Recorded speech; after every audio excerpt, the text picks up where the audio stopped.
kita ingin bahas saham yang semua orang pernah lewatin, pernah nginjek, pernah jadi customernya. Itu Jasa Marga. Kalau kita ngomongin soal banyaknya jalan tol, ya pasti Jasa Marga nomor 1. Mungkin orang pikir tuh, oh Jasa Marga itu yang ngelakuin konstruksi jalan tolnya. Sebenarnya enggak teman-teman. Jadi sebenarnya Jasa Marga itu seperti semacam investor yang mendanai pembangunan jalan tol. Pertumbuhannya udah cukup stagnan di Jakarta. Tapi kok kalau kita ngelihat kinerja Jasa Marga, mungkin 5 tahun terakhir itu sebenarnya masih ada pertumbuhan loh. Ada nggak sih project-project yang menarik ya dari Jasa Marga ke depannya nih?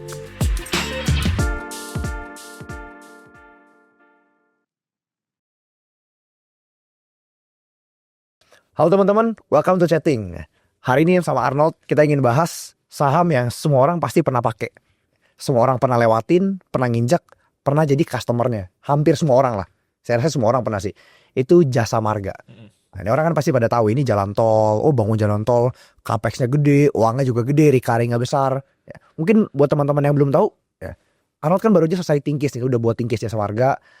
Lu udah tau lah seluk-beluknya, jeruan-jeruannya kayak gimana, bisnisnya ini ngapain. Mungkin boleh kasih tahu nggak ke teman-teman Not, ini Jasa Marga nih, bisnis jalan tol tuh bisnisnya ngapain sih? Orang kan pasti pada buta nih. Ini bisnis sebenarnya, bisnis proses itu kayak gimana sih dari awal sampai akhir? Oke, jadi mungkin banyak teman-teman tuh yang miskonsepsi ya dengan Jasa Marga ini. Mungkin orang pikir tuh, oh Jasa Marga itu yang ngelakuin konstruksi jalan tolnya. Sebenarnya enggak teman-teman. Jadi sebenarnya Jasa Marga itu seperti semacam investor yang mendanai pembangunan jalan tol. Nah jadi sebenarnya si Jasa Marga ini bukan yang melakukan konstruksi fisiknya, tapi mereka itu yang mendanai pembangunannya. Gitu. Yang berarti dia cuma danain, yang bangunnya siapa Not? Yang bangun mereka tunjuk kontraktor seperti BUMN Karya kok, seperti Waskita, Wika, Adikarya gitu. Nah ini memang beda ya, kalau kita udah lakuin riset dalam, selama ini mungkin kita mikirnya, oh Jasa Marga nih bangun jalan tol juga, rupanya mereka cuma danain gitu ya. Iya, mungkin kayak kalau di awal-awal mungkin ada perencanaan teknis segala macam, cuman intinya lebih ke arah mendanai, bukan yang melakukan konstruksi fisiknya gitu. Oke. Dan boleh cerita lagi nggak Not? Dari awal, misalnya dari awal mereka purchase sampai distribute, benang merahnya tuh ini bisnis ngapain aja sih? Dari awal mereka misalnya mau bangun suatu jalan tol sampai nentuin lokasi, lalu mungkin pembangunannya berapa lama dan segala macam sampai akhirnya bisa benar-benar operation gitu ya. Oke, pasti kalau di awal mereka ada perencanaan teknis ya segala macam, dan pasti mereka nunjuk kontraktor untuk bisa bangun. Dan ketika mereka mau bangun jalan tol itu memang bukan waktu yang cukup lama.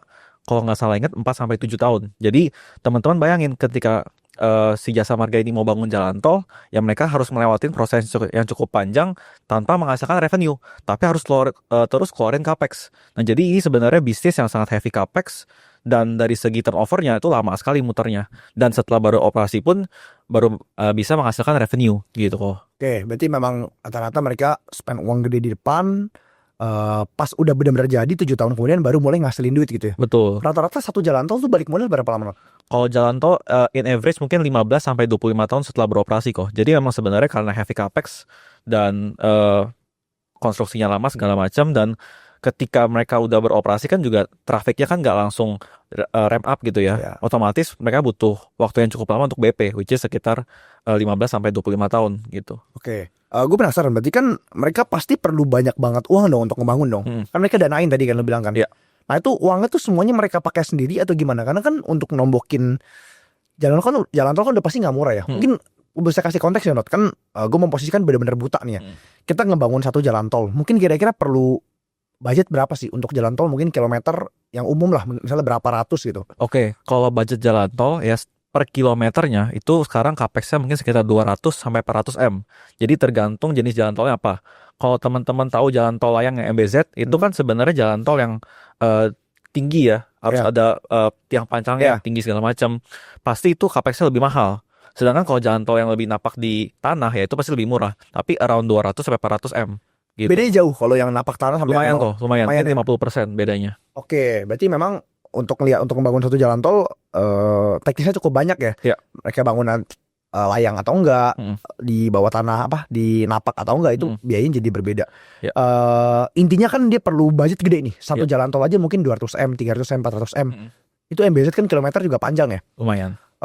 Terus pertanyaan gue, Jasa Marga tuh bangunnya pakai uang sendiri atau misalnya kerjasama atau ambil dari bank? Oke, ini very nice question. Jadi setiap kali Jasa Marga mau bangun jalan tol, biasanya itu ada skema pendanaannya. Jadi biasanya 70% dari pinjaman eksternal, 30% dari internal, which is equity mereka sendiri gitu. Dan karena mereka perusahaan BUMN, jadi sebenarnya cukup diuntungkan karena dapat pinjaman dari sesama bank BUMN seperti BRI, Mandiri, BNI. Jadi sebenarnya kalau kita lihat ya, karena sesama perusahaan BUMN satu ekosistem, jadi dapat pinjamannya juga sebenarnya cukup mudah gitu. Apalagi kan ini kan untuk mendukung kemajuan infrastruktur di Indonesia, kayak gitu kok. Nice point ya. Jadi dari sini kita udah dapat insight bahwa salah jasa marga ini bisnis yang high capex ya, udah pasti high capex. Untuk bangun jalan tol itu cukup mahal, tadi Arnold udah mention. Tapi untuk membangun suatu jalan tol, budgetnya juga ya, subsidi lah, maksudnya bukan subsidi, kerjasama 70% dan juga 30% internal gitu loh. Oke, pertanyaan berikutnya, saya yakin teman-teman pasti penasaran. Sekarang kan bisa dibilang kayaknya di Jakarta jalan tol itu udah cukup padat.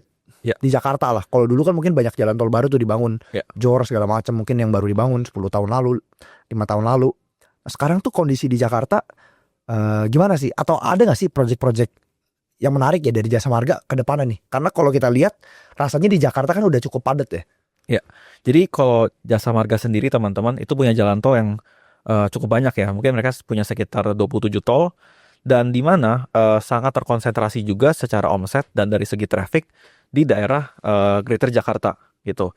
Kalau kita lihat di daerah Jakarta ya, itu sebenarnya dari segi pertumbuhan volume traffic ke depannya itu cenderung stagnan. Kalau teman-teman tahu tol dalam kota ya, Cawang Tomampuit, kalau kita mau ke Sudirman, itu sebenarnya dari segi growth udah stagnan gitu. Jadi kalau kita ngeliat soal daerah ya, di Jakarta sendiri itu volume pertumbuhan trafficnya stagnan. Tapi ada satu daerah di mana itu di daerah Jakarta mau ke arah Tangerang, itu sebenarnya udah ada tol baru yang jasa marga punya, dan sebenarnya dari segi pertumbuhan volume traffic cukup bagus. Nah, detailnya teman-teman sebenarnya ada di Tingkis kok. Di Tingkis ya? Iya. Itu berarti tol Jakarta Tangerang tuh yang ini ya, mahal itu tolnya? Iya.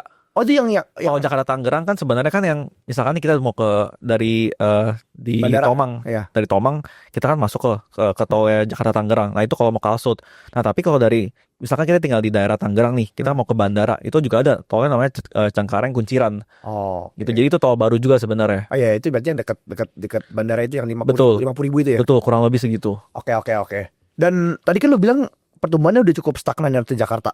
Tapi kok kalau kita ngelihat kinerja jasa marga mungkin 5 tahun terakhir itu sebenarnya masih ada pertumbuhan loh. Berarti pertumbuhannya di drive bukan dari volume dong? Ya, sebenarnya dua hal. Pertama dari segi volume, ada tol-tol baru yang beroperasi, jadi sebenarnya masih bisa mendorong juga. Dan yang kedua sebenarnya yang menarik adalah dari segi tarif. Jadi kalau teman-teman pelajari nih jasa marga, tarif di jalan tol itu naik setiap 2 tahun sekali. Fix itu? Fix. Mungkin in reality praktiknya juga bisa jadi beda. Mungkin ada yang 4 tahun gitu. Tapi biasanya 2 tahun sekali, dan kenaikannya itu disesuaikan dengan inflasi daerah.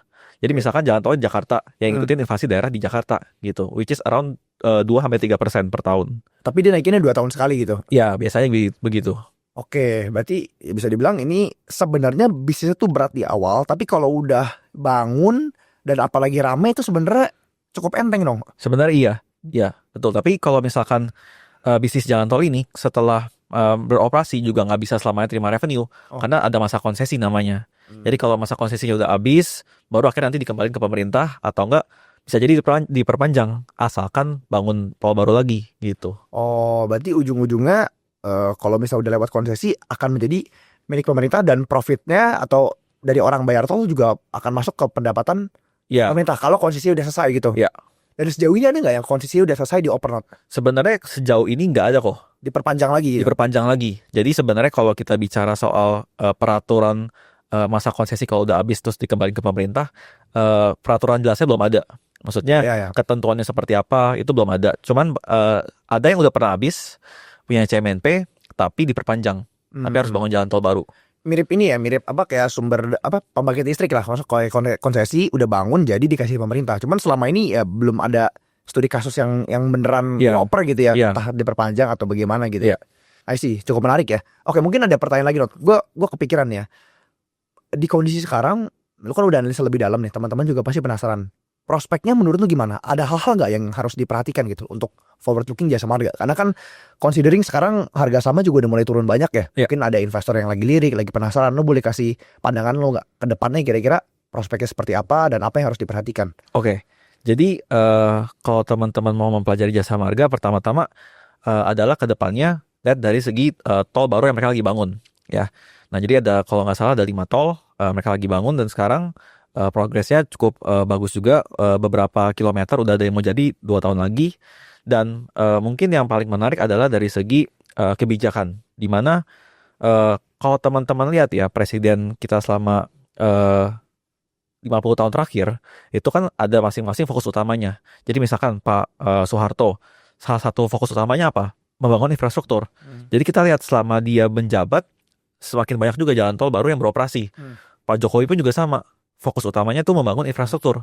Di mana pada saat kita beliau menjabat, ya itu jalan tol baru pun juga banyak yang dibangun gitu. Jadi kalau teman-teman lihat sekarang Pak Prabowo yang menjabat, apakah di situ ada fokus utamanya untuk membangun infrastruktur? Ternyata kalau kita cek enggak. Gitu. Jadi seharusnya ke depan di zamannya Pak Prabowo seharusnya nggak sebanyak itu untuk bangun jalan tol baru dibandingkan kalau di masanya Pak Jokowi gitu. Oke. Berarti expected untuk pertumbuhan dari sisi volume pembangunan harusnya nggak sebanyak itu di masa sekarang ya? Iya di Indonesia ya, Indonesia ya, seharusnya dibandingkan di ketika di masa Pak Jokowi gitu. Oke, menarik. Nah, anyway, konteksnya saya juga belum nonton Tingkis ya teman-teman ya. Saya belum nonton, saya belum ngikutin. Lagi mau diupload mungkin ya di hari Senin mungkin ya, atau Sabtu mungkin baru member bisa nonton ya. Saya juga mau nonton, belum nonton juga Jasa Marga. Jadi saya juga di sini konteks juga saya benar-benar buta ya. Saya ngobrol santai aja. Mungkin one last question deh. Nanti kalau nggak di YouTube enak nih nanya-nanya tahu semua. Iya. Sekarang yang main jalan tol berarti siapa aja? Jasa Marga, Jasa Marga, CMNP, Hutama Karya Hutama juga Karya. ada. Terus Waskita juga ada, Astra juga ada, ya. Salim Group juga ada, Bakri Group juga ada. Tapi beda karakteristik kok. Gimana tuh? Kalau Jasa Marga, terus ada Astra, terus juga ada Waskita, Hutama Karya, itu lebih ke yang biasanya yang bangun. Jadi mereka investor bangun dari nol. Tapi ada juga tipe yang investor. Investornya maksudnya langsung akuisisi. Jadi misalkan kayak Salim Group, Bakri Group, itu juga tipenya lebih akuisisi. Jadi akuisisi yang udah beroperasi.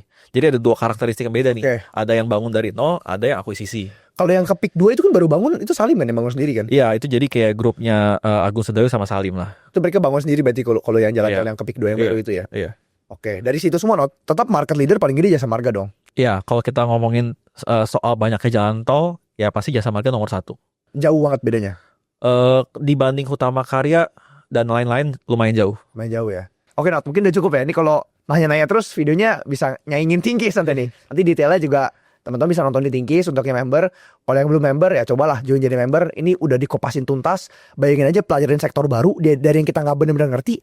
Kayak nanya-nanya tadi itu semua terjawab. Ini saya juga belum nonton Tingkisnya. Tentu kalau saya udah nonton Tingkisnya pertanyaannya juga pasti lebih asik lagi. Ini kan saya benar-benar buta. Saya ngelantur aja nanya apa yang ada di pikiran saya. So thank you teman-teman. Thank you Not udah sharing Jasa Marganya ke teman-teman juga. Nggak sabar ya gue juga menonton Tingkisnya. Teman-teman pastiin klik link di bio kita. Cobalah investasi untuk diri kita sendiri. Karena semakin banyak arsip yang kita punya, percayalah, semakin banyak peluang investasi yang kita bisa dapetin juga. Thank you Not sekali lagi. Thank you teman-teman. Semoga video ini bisa bermanfaat. And see you in next chatting.